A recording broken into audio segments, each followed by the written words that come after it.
time. Oh. Calling Chris Anderson in London. This is Chris Anderson in London, calling Rick Beyer in that small little village somewhere in the middle of America. The toddling town where it's supposed to get 4 or 5 inches of snow tonight. Get out! Really? Yeah, you're not having that in London, I'll bet. No, hell no. No. So, hell no. Well, if you're wondering where you are, you're at History Happy Hour, and we'll wait a moment for people to join us and just say that we're here every Sunday at 4 p.m. Eastern Time on the Stephen Ambrose Historical Tours Facebook and YouTube pages. You'd think I'd memorize that after 37 weeks, but I'm still reading it off my iPad, yeah. And all of our broadcasts are also archived on the History Happy Hour webpage. You know, we should have a sponsor, right? Brought to you by Palmolive.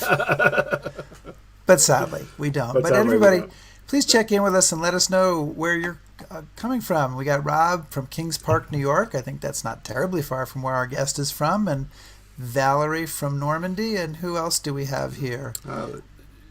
Chris and Jean Templin from Hershey. Yeah. George is in Rhode Island, as usual. And, John, Jean, Ken, all you guys, welcome. And we're glad that you're here. And I think we've gotten to a critical mass. I think so. So Cal, now that Cal's here, we've got a critical mass and Thomas. So it's time, Chris.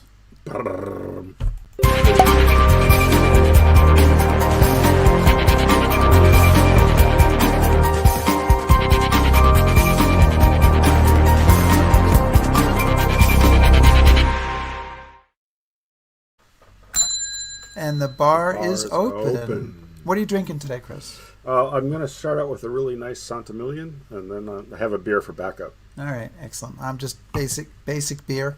But what is on tap for today, Chris Anderson? On tap, I'm really excited. We're going to be talking with David Michaelis, and he has written a new biography of Eleanor Roosevelt, appropriately called Eleanor. David is the New York Times bestselling author of Schulz and Peanuts, and the biography of N.C. Wyeth, which won the Ambassador Book Award for Biography. He has written, and his articles have appeared in Vanity Fair, American Heritage, Life, Reader's Digest, American Scholar, and Best American Essays. Well, let's bring him in. Please do. There you go. Hi, David. Hi, guys. How are you doing? I've got my 40 Winks Motel water glass all set to go. Woo, right. Woo, living the high life. Living the high life at the 40 Winks, yep. That's right. Well, just Here in Westchester. try to avoid catching 40 winks during the show, please. We would all appreciate your wakefulness throughout the hour. At least most of it. Mr. Anderson. Oh, well, great. No, David, I wanted to say that we're very excited to have you here. Right before the show came on, I saw that there was a review of Eleanor in The Guardian, and as that is the official newspaper of record here in the Anderson household, they said very nice things, and I agreed with them all. So, lovely. Wonderful review, the kind that I maybe sat in this, getting 40 winks in this very room and imagined such a review, and then realized waking up, no, that was just a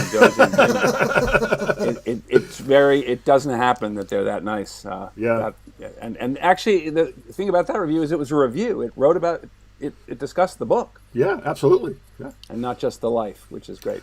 Yeah. So, well, speaking of the life, we're going to get into the weeds, but one of the great, the book is full of wonderful stories, of course, but one of the ones that I really love is you talk about a cartoon, a Herblock cartoon, and it came out on Eleanor Roosevelt's 70th birthday. She's a mother, son, taking a boat across New York Harbor and seeing the Statue of Liberty there, and the mother looks down at her son and says, do you know who that is? And he says, of course I do, Mom, that's Mrs. Roosevelt. And I just, when I was reading along in the book, and reading that story really caused me to stop and think about what is it about this woman who's basically born late Victorian era. How does she become so ubiquitous in America by 1954? What is it about her personality and what she accomplishes that makes that cartoon so effective? Well, I mean, the book, the arc of the book that I immediately saw that I had to somehow connect was Jane Eyre becomes Lady Liberty, sort of the arc of it. This Victorian era, Edwardian era orphan, Eleanor orphaned at age 10, does become, by the end, a liberty-like figure, a lady liberty-like figure. And I think she was recognized and recognizable by the time that cartoon was published in the 50s, because she was a figure representing international, universal human rights. I mean, that by then the document, the Declaration of Human Rights, which she had chaired, the member states of the UN had voted on and accepted by 1948, created a template for what a human being is and what rights a human being has. She did something with that commission and with the UN that no one else had ever done. And so in that sense, she was utterly unique in her standing in the world. But as the president's widow, as a figure unlike any other woman, there was no woman comparable to Eleanor Roosevelt. There was no private citizen who was known around the world. She was a figure somewhat like Gandhi, somewhat like Charlie Chaplin in a way, somebody like Muhammad Ali or Nelson Mandela, who simply the largest form of expression of the human desire for freedom, for justice, for the big important issues and big important needs of human beings. And in America, I think she had done something that certainly no other First Lady had ever done, which was she embodied the government. She made you realize and made you feel that the government belonged to you. Your government belonged to you. She was a sort of proxy figure in between you and your government. And that also made her accessible to people. Her constant mobility, her literally on the ground, in touch footpath to your world. You went to see the president. People came to see FDR, but Eleanor went to you. She came to you, and that's really the difference, I think, between the other first ladies and even the great ones and Eleanor. She really got on the ground and made herself more ubiquitous even than the sort of joke of George Washington slept here. I mean, Eleanor really did sleep there, or pass through. She really didn't sleep much. She barely knew there were 24 hours in a day. She just kept right on going. You know, we could go all day on Eleanor Roosevelt cartoons, and we don't have any other visuals, but bringing that up, there was one I saw online in the last few days of an Army officer talking to his men, and he's got a letter in his hand, and he says, next time one of you has a problem, please bring it to me. Don't write to Mrs. Roosevelt. and that's the sense of how much she meant to people. And when you say there wasn't anybody else like her, there still isn't, I don't think. I don't think there's anybody else in American history that comes close to that sort of connection. No, and there was, from among world figures, especially empowered female figures in the world, really it's the Queen of England, who we now see in a different light because of a series like The Crown. But at the time, people didn't see the Queen of England quite the same way as someone who was free of the institutions so much. Eleanor freed herself of institutions and became a one by one individual person, a person dealing with the individual. Can I follow up on that one, Chris? Or just this once? Just this once. And I do also want to say we have some questions coming up, and we are going to get to them. We're going to make a real effort to get to questions. But I just wanted to sort of put this very broadly to you, David. Eleanor Roosevelt, as I was reading your book, and I was thinking that it's such a familiar story, and yet there's so many mysteries in it. But it's really, there's two lives. Eleanor Roosevelt has both a public life and a private life. And they are both sort of staggeringly sprawling, complicated, unconventional. And I wondered which one appealed to you, or did you find most compelling, and why? Her private life is so full of people, so many of them named with the same name, that I took great relief in her public life because I would then be at least released from the Roosevelt family names. No, I actually found her private life incredibly compelling because of the amount of written material that she herself left that does attest to where she was at specific times and how she was thinking. Gives you an inside track that many figures just didn't, you can't have with most people. it also was compelling because she transcended it. She was always transcending the world that she was now stuck in. By 10 years later, you'd see an entirely different amount of velocity in Eleanor Roosevelt. You'd see a different ability. You'd find that a skill that she had developed, for instance, in dealing with her drunken, formerly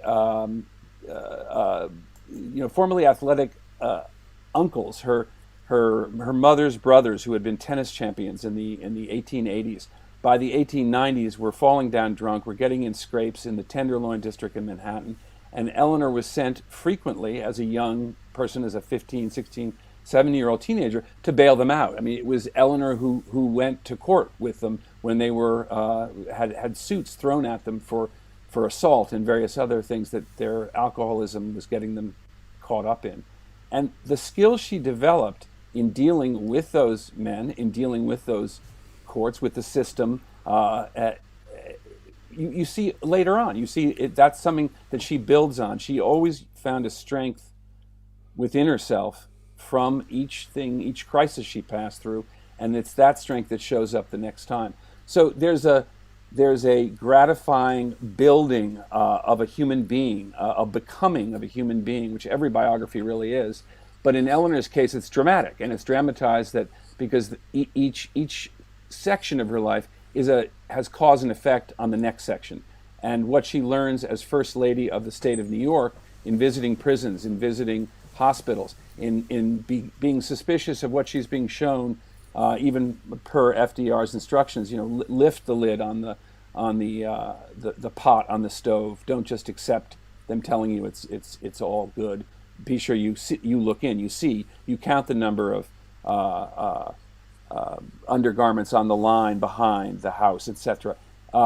Those things came up then in her as eyes and ears for the president when she began going to look into New Deal projects, New Deal camps, CCC camps. She began to know how to see and what she was seeing, and how to, in fact, for her, how to relate to people, how to relate to men, how to go into a camp. She did it right away with the Bonus Army, the Second Bonus Army in Washington, and won them over within minutes, discovering that they all knew the same songs from the First World War, and all of which they began to sing. And the men all gathered around this figure of a patrician woman, tall, well dressed, but not plainly dressed, but not in any way capable of bringing anything more than their best hopes to the president. And yet, when the headlines appeared in the Washington papers the next day, it was, Hoover sent the army, Roosevelt sent his wife.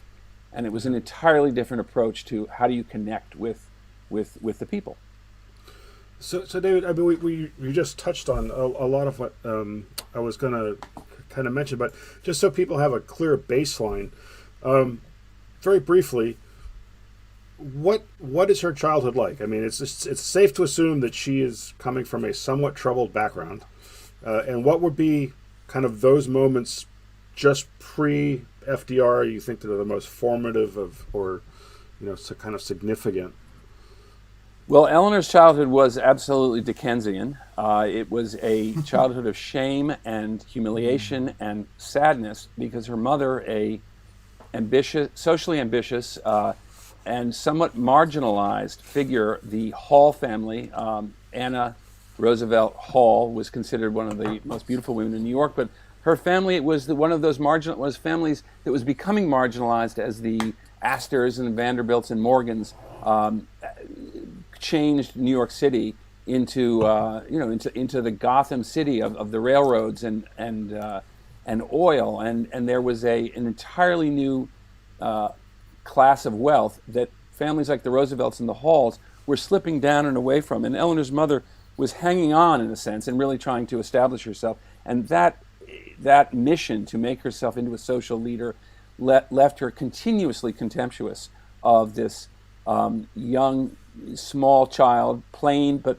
quite pretty, actually, by the standards of the day.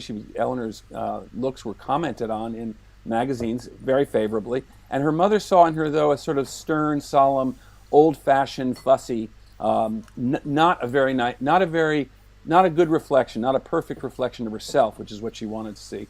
And she demeaned Eleanor, calling her Granny, a nickname that she brought out frequently, Eleanor wanting only to sink into the floor when her mother shamed her like this in front of others, including actually Franklin Roosevelt's family when they went to visit.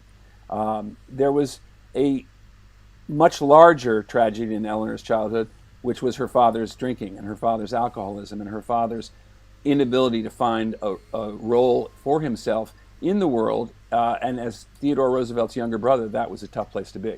It was a hard thing not to be as successful in ways that Theodore Roosevelt already was as a young man, the young Cyclone assemblyman in Albany at the age of 25. But the Roosevelt family suffered tragedies, the death of Theodore Roosevelt's first wife, the death of their mother, and by the time Elliot and Anna were married and Eleanor was in her 4th or 5th year, they suffered a terrible collision at sea, which cast all sorts of more doubt on Elliot Roosevelt's masculinity and his ability to function in the world. A malicious, California railroad magnate caused him a great deal of trouble during this collision of two ships, one of which the Roosevelts was on, by creating a rumor that he was a coward and that he had sort of almost like a Conrad short story that he'd gotten into a lifeboat because he was being cowardly. In fact, he was actually being quite heroic and quite doing his duty. Eleanor took the blame in a way for that episode, and it was typical of the kind of things that happened to her in her childhood. The really extraordinary moment, there were two moments really to sum this up. One is that her mother died, Eleanor was 9, her younger brother died. Both those deaths were from diphtheria, New York being a world of diseases and unregulated. There were very few cures, very few, no vaccines for smallpox, diphtheria, and Eleanor's father's alcoholism took 2 wrong turns after he had broken a leg, including a period in which he became a junkie. He was addicted to laudanum in addition to his alcoholic dive. He brought himself even further down through opiates, and during that time fathered a child on a housemaid, and all of that was Eleanor was somewhat protected from, but it also she was fully aware that her life was over in the way she'd known it, when by 10 years old she had lost her father too. So mother, brother, father, all within 19 months. And then she went to orphaned with one younger brother. She went to live with her grandmother up the Hudson, which had its good points. It also was challenging, and I think she learned a lot in having to live in other people's houses. But it was really the two things. It was the going abroad to school and learning how to think for herself under the tutelage of a quite charismatic school teacher, a woman named Marie Souvestre, who took international students in a boarding school in London and turned them into independent women, thinkers, women who might function in some way or other outside the norms of debutantes and housewives and so forth. Eleanor returned from one of those years abroad, and a very sadistic one, aunt of hers, Aunt Pussy, let her have it one day in Maine during a social season where, out of jealousy and pique and spite, she let Eleanor know all the details of her father's final years, including this illegitimate half-brother that she had, including this mistress and really horrific death of Elliot Roosevelt's on West 103rd Street, where he had thrown himself out a window, and just before his final breaths was called, according to Aunt Pussy's version, calling for Eleanor and where is she, and making this child of 15 utterly just unmoored from her past now, because if she had not known, she had thought of herself as her father's favorite, and that she and her father had at least a bond, a set of communication skills that actually Eleanor repeated later, but that really convinced her that she knew her dad. Now she felt she didn't know him at all and had not known anything. And I think that moment cut her off from her childhood and also pushed her toward resolving to be the kind of good figure that we think of when we think of young Eleanor Roosevelt, in order to compensate for her father's badness. There was a sort of, I'm going to show them, and Eleanor did, and she became a sort of model of virtues as she went through the motions of becoming a young woman in society in her debutante year. But then it was that Franklin Roosevelt coming along, she joined forces with him very instinctively, finding a great deal of stability in his life on the Hudson River with his mother, and just out of Harvard. She exposed him to her own work that she had begun through the Junior League in the settlement houses in Rivington Street, the Lower East Side. But she also, I think, made herself into a figure of, she wanted always to be worthy of Franklin Roosevelt, and the way she did that was by being useful. And this was a kind of constant theme for her of how she would get someone to love her, was by being useful to them and by serving them and doing things for other people, because she genuinely did care. I mean, her helping and her usefulness was out of a genuine compassion and caring that remained, of course, a signature for her all the way through her life. So I was, you said Dickensian in her early life. When I was reading the book, I was thinking of the first number in Hamilton, where, it's basically all these horrible things keep happening, and yet somehow the person emerges from that. And you touched on that part of that emergence is her relationship with Franklin Roosevelt. And we had two early questions here, and that touch on that. And they are, I'm going to put them up one after another. You can take a look at them both and then sort of address this topic holistically. But Rob Musial says, did Eleanor have a loving marriage with FDR, or did she view FDR as a means to accomplish her own ends? One could reverse that and say, did FDR view Eleanor as a means to accomplish his ends? And at the same time, Doug McCord asks a question which might not seem related, but I think is it true the Roosevelts had separate houses in Hyde Park? I mean, this is not your everyday marriage, your storybook marriage, and yet it's a pretty spectacular relationship nonetheless. So I think that the idea that she would have her own ends early on is interesting, because I don't know what those would be, with the exception her ends would be to serve Franklin early. She didn't begin to have, and even her ends as she set forth into what could have been called her early political education in New York State were somewhat, mostly, for the most part, on his behalf, although she was working on the women's side of things pretty quickly. Franklin's polio, which struck him in 1921, did change their lives a great deal more even than Franklin's relationship with Lucy Mercer, a love affair that began in 1917 with Eleanor's social secretary and continued for a number of years. And then when Eleanor discovered it, they made an agreement that they would remain married, but that he would never see her again, and that they would go on in some ways. Their relationship at that point in 1918, during the First World War, when Franklin was Assistant Secretary of the Navy and Eleanor was working in the Red Cross canteen at Union Station, had reached a point where I think they had realized that they were chronically unable to make each other happy, and that their happiness was not going to be found in an intimate relationship, although they did go, by then they had 6 children, and they did go on to have a family that saw itself as a family, continued as a family, and was broken up much more by polio. I mean, Franklin and Eleanor's children felt very, I think, in their records of their childhood, they were very candid about their parents, but as a thing that broke the family into different parts, polio and their different responses to it was really much more the thing than either Eleanor's political aims or Franklin's romantic life, or extracurricular romantic life.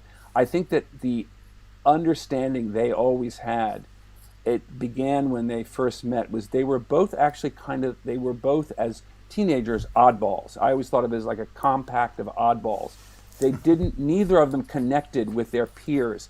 They didn't connect as children with friend groups in ways that would have made them charismatic or socially popular. They both were on the edges of things, on the fringes of things, and it was when they began to have a political life when Franklin began to have a political life, that he became actually very attractive. People always think of Franklin as the pretty one and Eleanor as the quote-unquote ugly duckling. But in fact, Eleanor was very charismatic when they met. She was the niece of the President of the United States. She had beautiful blonde hair. She had beautiful blue eyes.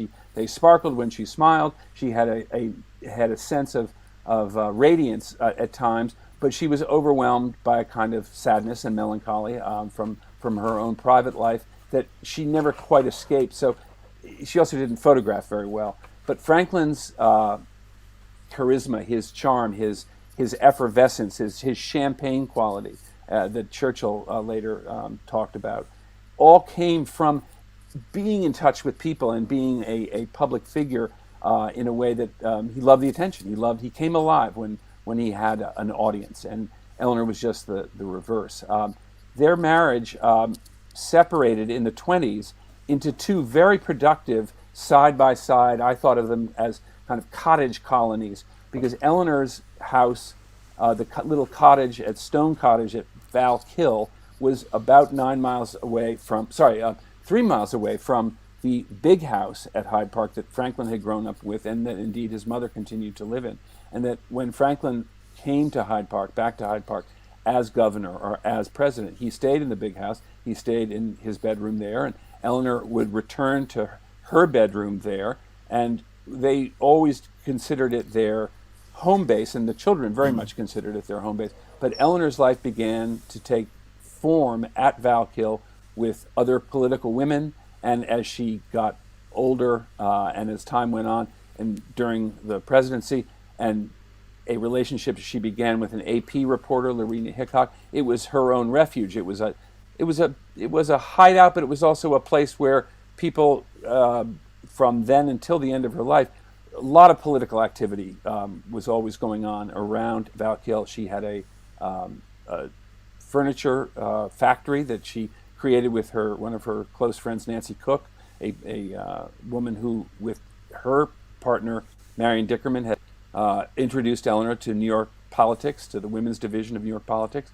And with Nan Cook, she developed this furniture factory that sort of fell into New Deal ideals and hired local people, artisans and so forth. And she, with the other woman, Marion Dickerman, the three who lived in Valkill, she started a school, bought a school in New York, Todd Hunter School. They both invested in it, and that was the school that Eleanor was teaching in when she became First Lady. So David, do you think that FDR, as we know him, or he's come down through history, that he could have been the president he was without Eleanor? No, and I think he knew it. I think that's, part of his view of himself as he fell in love with Lucy Mercer, and as Eleanor and his mother, Franklin's mother, and Franklin and even Louis Howe all tried to make sense out of how this relationship was going to go on, even though Franklin was clearly in love with Lucy and had betrayed Eleanor.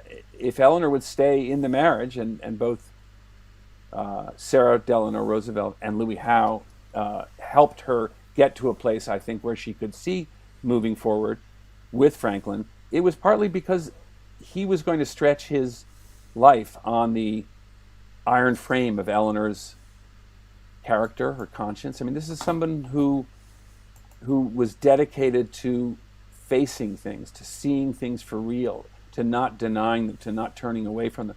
Franklin was a born deceiver in a political and strategic sense.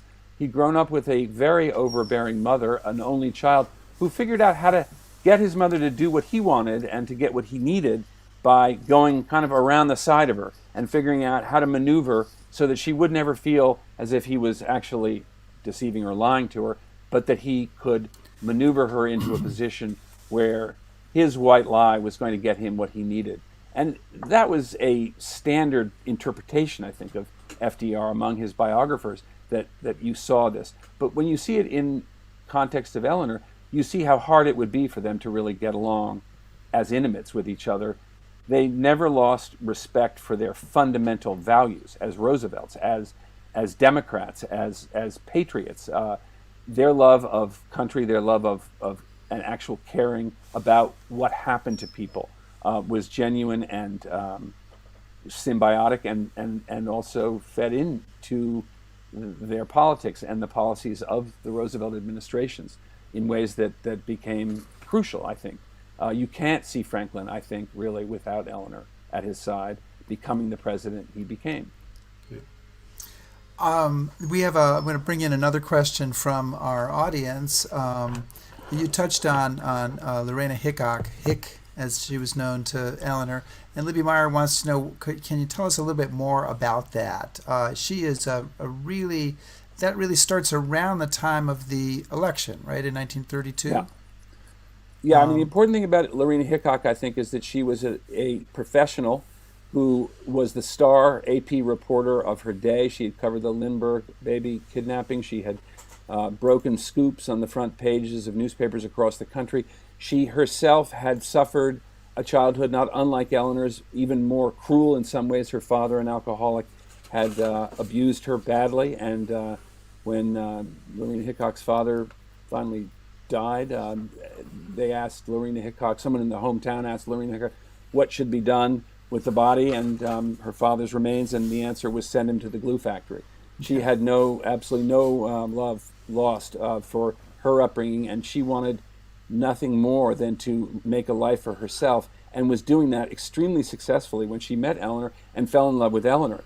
Now, the thing about Lorena Hickok is that Eleanor loved her immediately, not love at first sight, but when she fell in love with her during the campaign, she was all in. And I think the thing to understand about her is that she wanted all her life to find a one and only, an other that she could love, that she could feel that loved her as she loved the other, she just didn't feel that with Franklin. She had felt it with her father.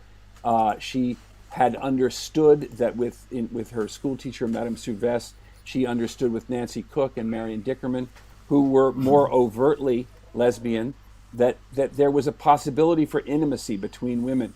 But she never identified herself in any sense, as a lesbian overtly or in any sense in any record that she left. But she fell in love with Lorena Hickok, and their letters, which anyone can go in and read at the Hyde Park FDR Presidential Library, are impossible to read without seeing two people falling in love with each other and having a sexual, an erotic, a absolutely free relationship with one another that went on for about 4 years in its sort of hot and heavy phases, and that is very touching and sweet and lovely, and also somewhat tortured because they could never find time to really be with each other as they wanted to be. And as Eleanor's life as First Lady got ever more complex, the New Deal itself became ever more complex, and Lorena Hickok actually gave up her professional duties as a reporter to join the New Deal and to go out on the road and report back to Harry Hopkins and the Roosevelt administration on the conditions on the ground around the country, a kind of reporting that she was extremely good at. That she and Eleanor were drifted apart quite naturally as lovers, but they remained, I think, through the rest of both of their lives. Lorena Hickok died later than Eleanor, but there was a constant sense of loyalty and friendship and closeness there. And I think the thing about Lorena Hickok also is that Eleanor was able to learn things from her that she was putting right into practice. I mean, through her relationship with Lorena Hickok, she became the first Lady to have press conferences in the White House for women reporters. She developed in her letters every night to Lorena Hickok a voice that became, in Lorena Hickok's ear, the voice of the First Lady talking to a friend, and she suggested that she do a column. It was then proposed by a syndicate that wanted a competing column to there we go, My Day by Eleanor Roosevelt began in 1935, and the syndicate wanted a competitor, Alice Longworth, Roosevelt, Eleanor's rivalrous cousin, Theodore Roosevelt's oldest daughter, was then about to start a column, and they thought it would be a great idea to have Eleanor compete with that. Eleanor immediately left her cousin in the dust by developing a voice that women by the millions eventually, found like a neighbor talking across a fence or a neighbor telling you what she was doing that day. And Lorena Hickok was the one who helped Eleanor find, I think, this connection to a much wider audience, a much bigger numbers of people and regular people and people who she never would have had a chance otherwise to know or to communicate with.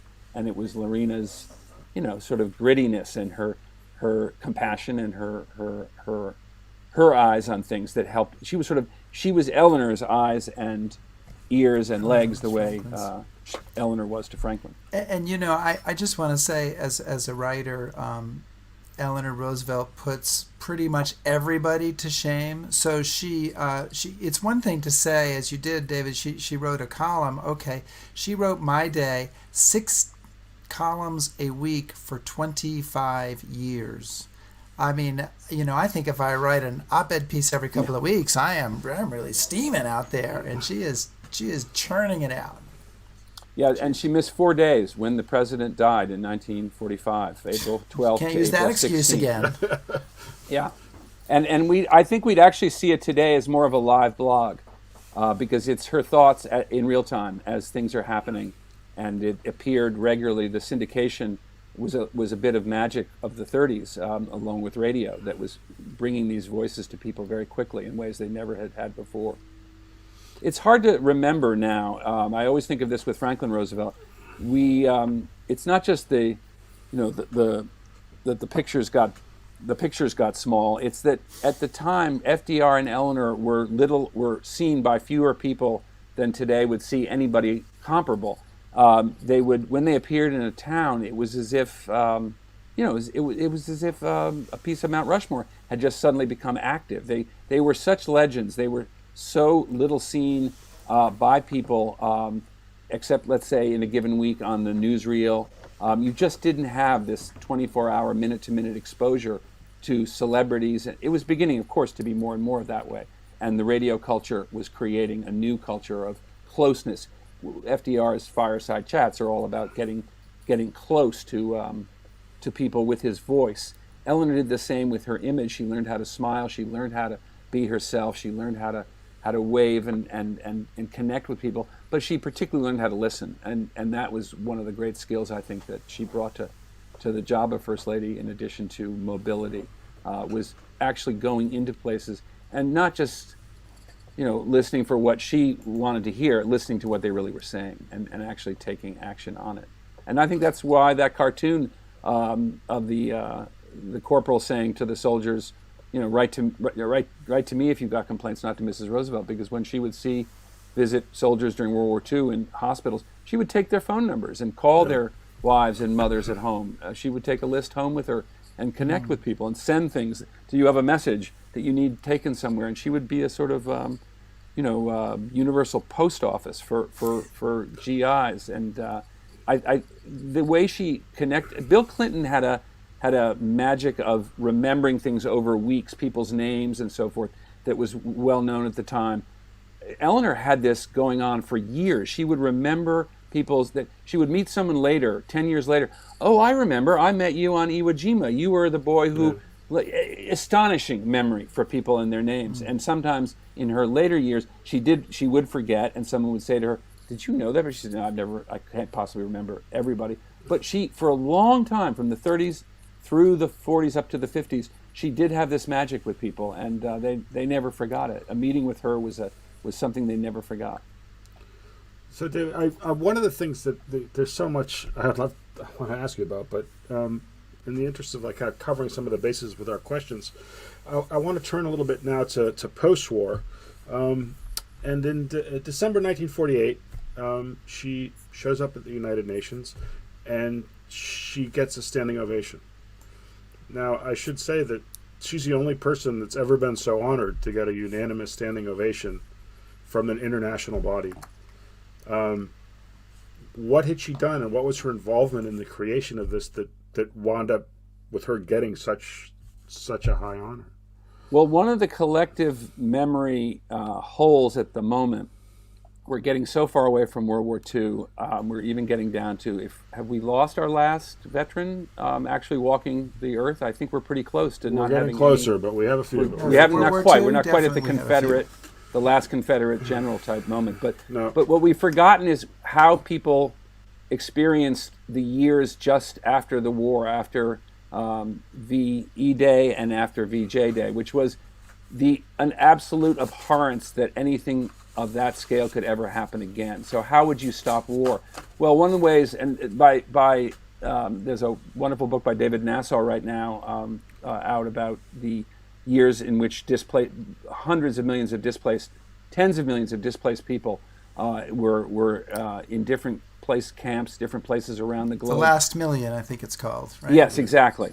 And the idea that a war would ever take place again was abhorrent, and so this new fledgling institution, the United Nations Organization, as it was called, UNO, United Nations Organization, chartered in San Francisco in early 1945, was having its first meeting in London, and Eleanor then went on as representative to the meetings in Geneva, where she headed up as chair the commission that would create a document, a Magna Carta, a declaration that would acknowledge what a human being was, first of all, would figure out what is a person and what are their rights, what are your rights and my rights, how do people have rights, who is going to grant them these, what are these rights, and do they have the right to be married?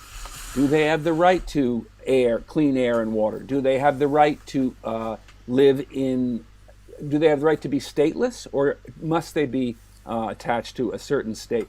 Every question that pertained to what human beings were going to do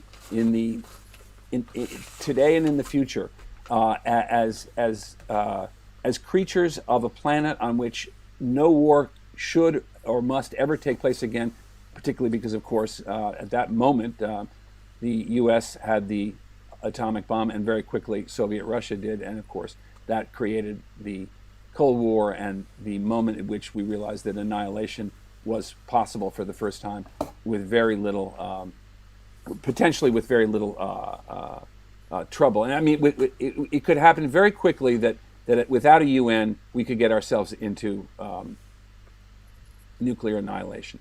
So Eleanor's, the stakes couldn't have been higher, but the complications couldn't have been greater, which is to say 18 member states were assigned the task of coming up with a declaration, were worked with each other, the representatives of each of which worked with each other on Eleanor's commission, creating the document, the language, and 56 member states had to sign off on it once they had a proposed document.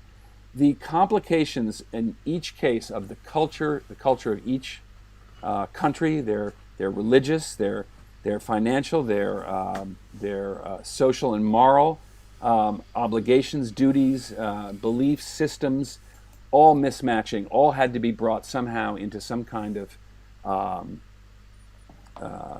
uniformity, or at least an agreed upon structure in which we could view how human beings were going to live on the planet for the foreseeable future.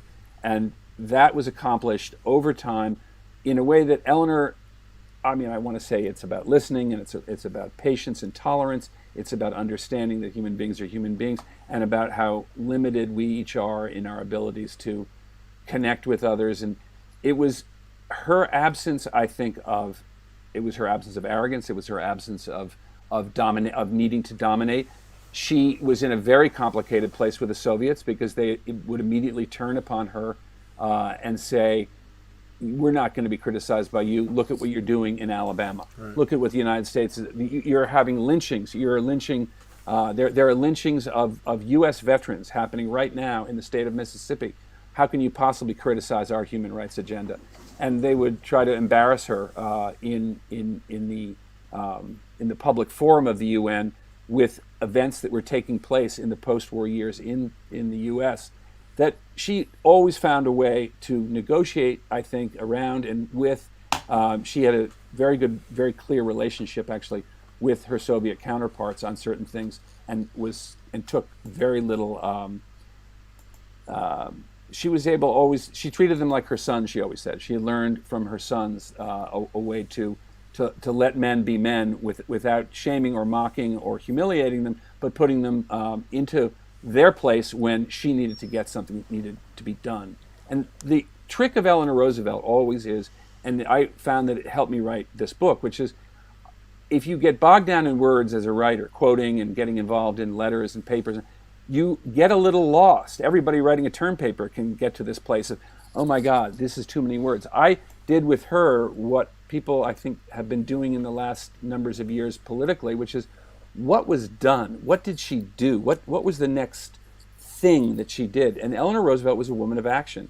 And if you look at how she treated the log jams and snags during the creation of the Universal Declaration of Human Rights, you see that it's always moving to the next thing without necessarily resolving where we are. She would move on, and in that motion, that forward motion, she would to bring the momentum and energy to a new chapter or a new sequence, and in that way would often just create momentum, and she would get things done. And it was getting things done that whenever I met somebody who had actually known her, there were people who still were around when I began my research, I would always say, what's the one thing I would know about Eleanor Roosevelt if she walked in the room right now, or that you remember from being in her life and in working with her? It was always the same answer. She got things done. She did things. It was very quick. She quickly responded and always figured out a way to do something. I want to remind everybody that we're talking with David Michaelis, who is the author of the new biography of Eleanor Roosevelt entitled Eleanor, which is a very succinct and excellent descriptive title. And we have a bunch of questions from people that I fear we're not going to get to. And David, maybe you'd be willing, if I summarize them in an email to you, you'd give me some answers that I could put up on Facebook afterwards for people to answer their questions about Eleanor. Sure. I want to just take a few minutes to talk a little bit about your process. And this is a hugely sprawling topic. I don't even know how you get a hold of a topic like this. And so I'm interested, this is your third biography. Presumably you're starting to figure it out by now.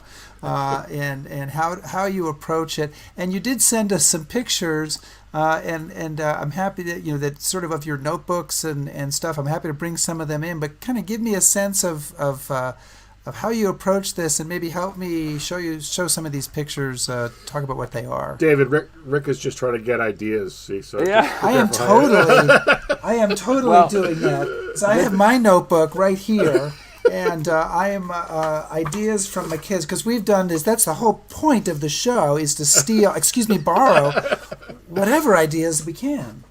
Well, I don't want to get too catch-22 about this, because that will get all kind of existential. But the very thing I was trying to do, I realized right away was impossible, and so therefore, because it was impossible, therefore I was freed from it actually taking place and never happening. So it was almost impossible to think I would get Eleanor Roosevelt, this life of so many parts, and so many. I mean, just from the Victorian age to the atomic age, and the numbers of people involved, and the numbers of issues, and the numbers of changes in her own life, and even the numbers of children. I mean, 6 children, and with 19 marriages, just the children, let alone her relatives, and let alone when you go to the Theodore Roosevelt archives, let alone the FDR archives. I realized that I was never going to get it done, and therefore I was somewhat freed, for a little while anyway, from the pressure of thinking, oh, this will succeed. I really didn't think it was going to, but I didn't, of course, ever give up on that notion. It was finally the thing that allowed me to do it. The thing that finally allowed me to do it was what you see in the title itself, which is, I began it as a book about Mrs. Roosevelt, Eleanor Roosevelt. I studied her as a child of her father, a child of Theodore Roosevelt. What you're looking at there is a very early notebook of mine, in which I was really trying to see her as a New Yorker and see her life and the Roosevelt's life in the city. And there is Lincoln's funeral, April 1865, as it goes up Broadway. And there in the window of CVS Roosevelt's house on Broadway are 2 little boys looking out as Lincoln's hearse goes by, Lincoln's casket goes by. And one of them is Theodore Roosevelt, the future 26th President of the United States, and his younger brother, Elliot, who was Eleanor's father. And there's Eleanor in the UN many, many years later listening. And I felt that there was always a presence in the city of the Roosevelts. There's a lot of New York in the book. It's an organizing principle in a way of Eleanor's life. I begin it in the city and it ends in the city. It goes back to the city in the two-way current of the Hudson River. What I was talking about with one volume and the impossibility of it, was that I began it as a study of Mrs. Roosevelt, that's how I knew her.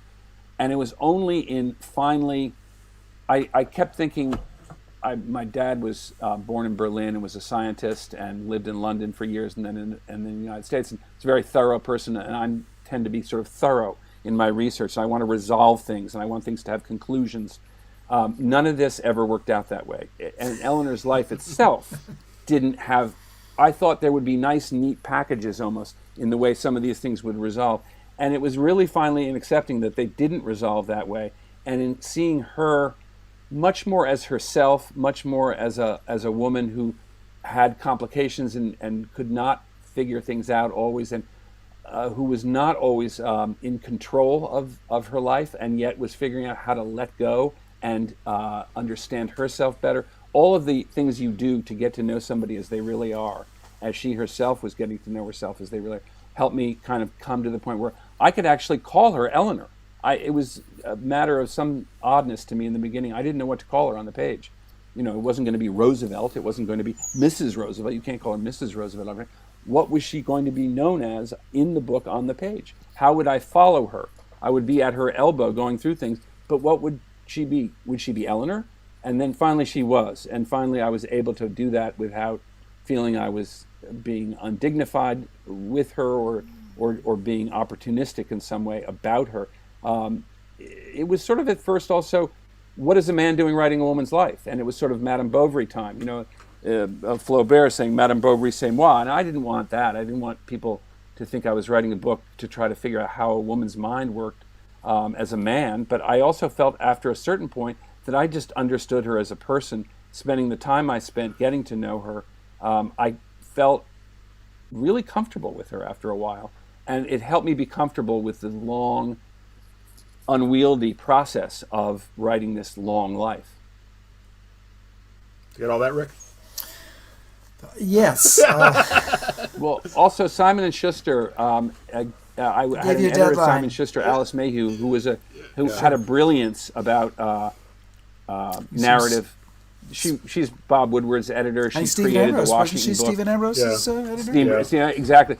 She began pressing me to send her chapters, and I'd never done that before, and that helped a lot because she would respond, and I was sort of sending her almost like a serial, like a Dickens serial, month to month kind of thing. I find deadlines are enormously helpful. If Great someone's luxury. paying you money to write something by a certain date, that is probably the best way I can actually get something written. Yep.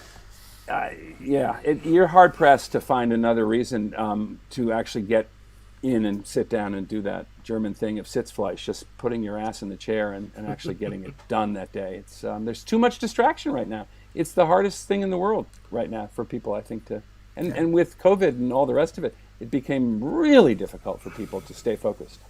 All right. So do I get to ask the last big one there, Rick? Yeah, Chris, I set it all up for you, man. I'm right here making it happen. All right. So I want to read something here, so excuse my looking down at the page, but this comes from the book. This was 1961. As the seer of the country, mobile trustee of an atomic-age superpower, and world-circling investigator with an unusual range of sympathies, Eleanor Roosevelt had on her mind the most pressing needs of democracies old and new. Yet as airtime approached for another installment of Prospects of Mankind, her monthly educational program for WGBH-TV, here was one more request. Diana Michaelis' little boy wanted something. Mrs. R. glided to a full stop. Time itself stopped as the white-haired lady leaned down and looked into my eyes. I believe I breathed out two words, juicy fruit. She responded merrily, her eyes blue as gas jets, the big toothy smile luminous. I have no recollection of anything that she said. I was held close by an intensely noticing gaze, which was so full of goodwill it seemed to brim out of her eyes as light. I had never seen that actual goodness flowing out of a human being, and only long afterward realized how fortunate I was to have felt it full in the face at 4. So, given the time that you committed to telling her story, what lingers the most with you? And here's, of course, the obvious talk show last question.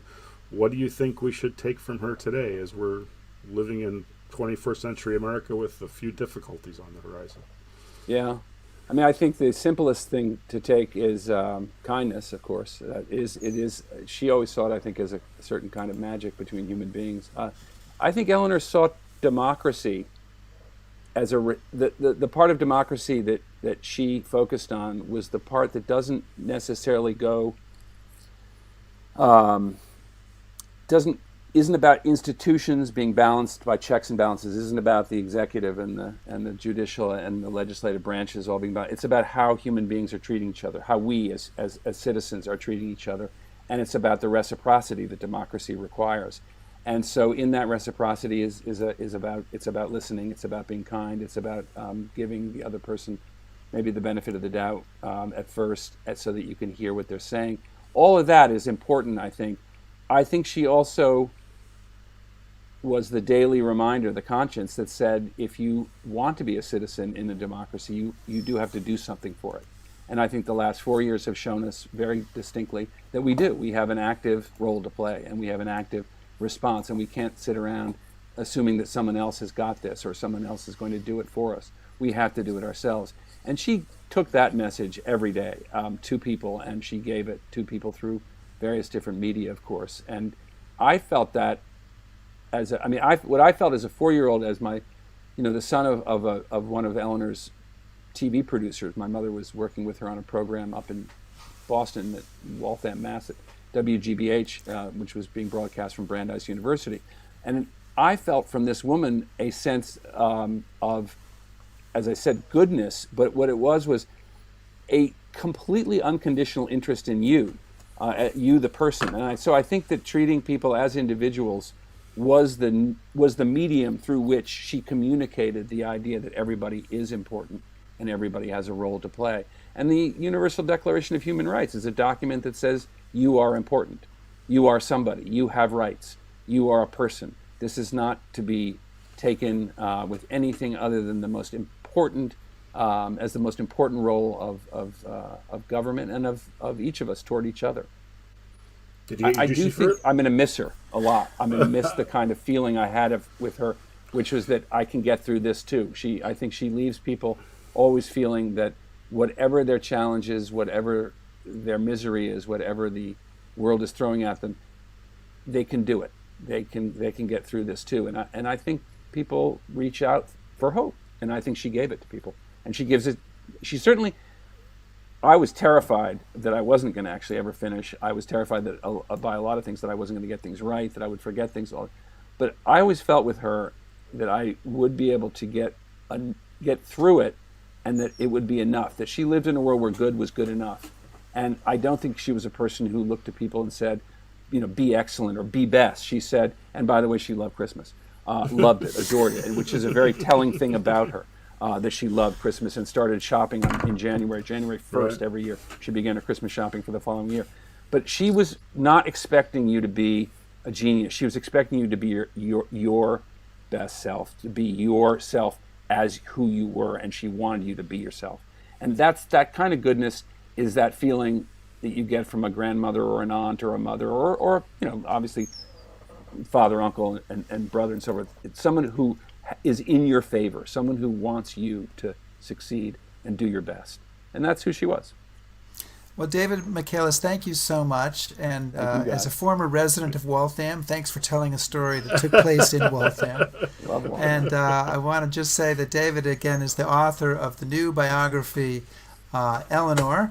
And saw somebody was buying it on Amazon. Yeah, definitely go do that. And David, thank you so much for joining us today on History Happy Hour. It's really been very illuminating. It's been wonderful, David. Really Total enjoyed pleasure. Thank you. All right, Thank thank you. you so Really fun. much. Good luck with everything. I look forward to the tour.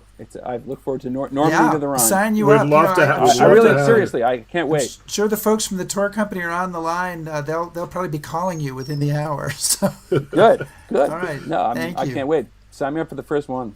Great. Take care, David. Thanks, guys. Thank you.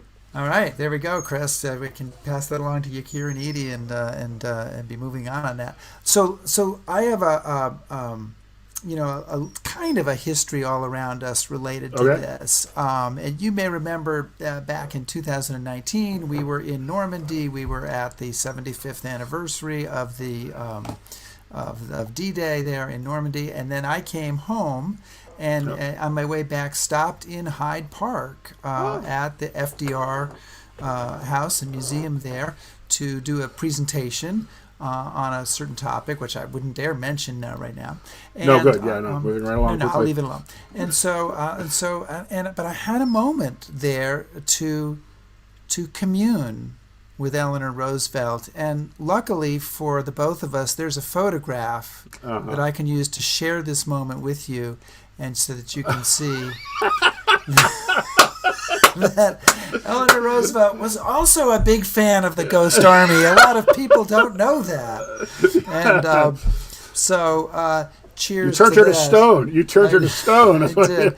I also, in that statue, Franklin is right on the other side. We have just cut him right out of the photo there. So that is my connection for everybody there. So next week, Chris, we have another terrific and very different topic. And tell us, the book is called Endell Street. Yes.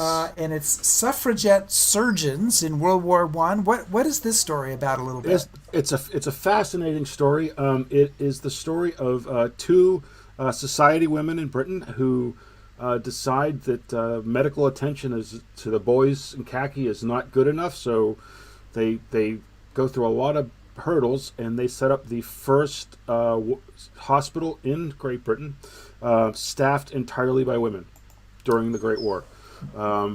Everybody that works there is a woman. But what's more interesting is that they really push the envelope in terms of treatment of battlefield casualties, and they developed the reputation as being one of the best hospitals with the most successful outcomes. And so it's the story of what they go through to build the Endell Street Hospital. Wow, that sounds amazing and something that I know zero about. So you'll know more next week. All right. Well, Chris, another fantastic hour, and I think it's time for us to wrap it up. So thank you, everybody, for joining us, and I'm glad we could get as many of your questions in as we did, and we'll try to get some answers on those other ones, and thank you for being with us today. Thanks so much, guys. Be safe.